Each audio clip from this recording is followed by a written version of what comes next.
In WhatsApp today, I'm going to show you how to set up a poll so your audience can select multiple answers or singular ones. You choose which you want, singular or multiple. The view count who's voted for what down on the bottom of the poll. So this is WhatsApp. You've got the group name at the top. You've got your group chats there. So if you go down to bottom left hand corner, then go to poll,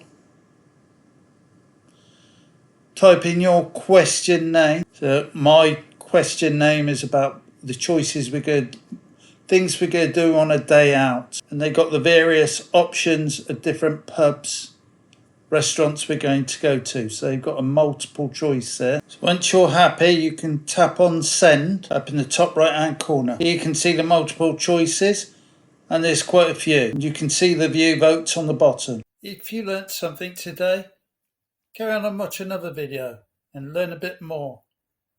Or subscribe to watch the latest videos coming out.